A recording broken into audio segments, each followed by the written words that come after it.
Training for six-pack abs and the perfect body. If you follow the diet outlined in video 7, then you should find that you start to lose weight from all over your body, and this eventually reaches the gut. But here's the unwanted surprise. You won't instantly get the amazing stomach you always wanted. Apart from anything else, there's probably still flabby skin here, and perhaps even stretch marks. That's because the real magic happens in the gym. Not only is muscle metabolically active, meaning that you'll burn more calories even when you're sleeping once you're strong, but it's also what makes a person look toned and honed, far more than low body fat can. If you have low body fat alone, then you will look skinny and malnourished. If you have low body fat and great muscles, then you'll look like a celebrity. The problem is that many people don't know how to go about training their bodies for the maximum aesthetic benefit. So let's see what you need to know. Abs. Let's start by focusing on the part that everyone is interested in, the abs. How do you take your now fatless belly and turn it into something that Brad Pitt or Angelina Jolie would be proud of? It starts with anatomy. Too many people will want to focus purely on the sheet of muscle on the front of the stomach that is divided into 6 parts. This is the rectus abdominis, but it is only one piece of the puzzle. What's actually more important in many ways for people looking to get rid of belly fat is the transverse abdominis. This is the band of muscle that wraps around the stomach and lower spine and works to support the back and act like a girdle. The good news is that if you train this part of the stomach, then it will work to actually hold in the gut. Now, even if you haven't managed to get rid of all the excess flab around your belly, it will look instantly less noticeable. So how do you train the transverse abdominis?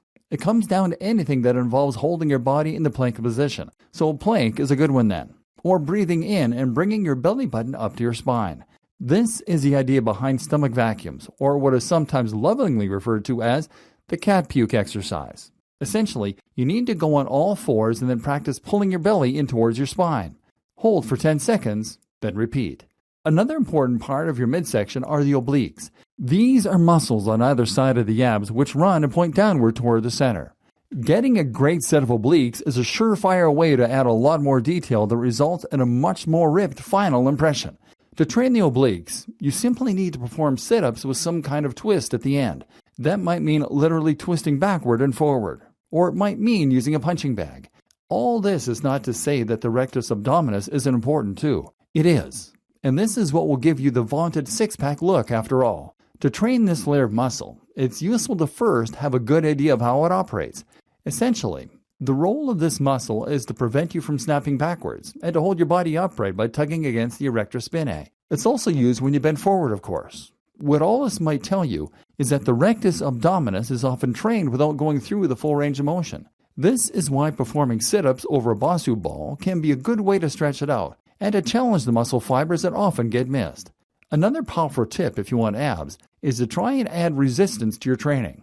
That might mean doing sit-ups while holding a weight plate, or it might mean using machines that provide more of a challenge while crunching in the gym. Either way, lifting heavier will help you to grow bigger and more defined, and this definition is what you need for your abs to stand out. Some people might contest that last point and say that strengthening the abs will do nothing for the appearance. The easy way to contest this statement is to try contracting your abs right now while looking in a mirror. What you'll find is that they instantly become much more visible, which is simply because they're now bigger and firmer. Train with some resistance, and this is what your abs will always look like. Weight loss. Of course, you can also use exercise in order to encourage more weight loss, and this will indirectly lead to better looking abs.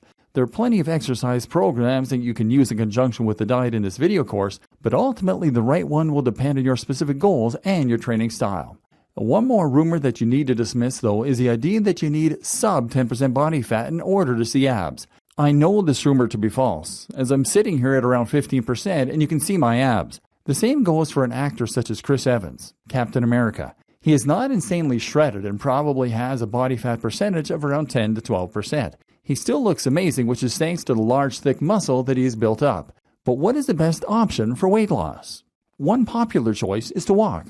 This is a form of exercise that won't trigger a fight or flight response, meaning you can do it often and without feeling more tired at the end of a long day. Running is great, but you can only run so many times a week, and it's not highly practical. You arrive everywhere sweaty. Walking, though, is something you can fit into your daily routine, and that you can do often in order to keep burning large amounts of fat. Another good option is HIIT. This is high-intensity interval training. and it essentially involves switching from training that uses slow, easygoing cardio to training that involves going nearly all out for short bursts. This is ideal for using up glycogen, which, as we've seen, can help to prevent sugar from ending up as fat or traveling through the blood. What's more is that this means you actually burn more fat for the rest of the day, as you don't have the glycogen stores to fall back on. And lastly, consider concurrent training. This simply means that you are combining cardio with resistance training, doing some kind of repetitive task quickly with added weights. A good example might be using a stationary bike on the highest resistance settings, or using the battle ropes.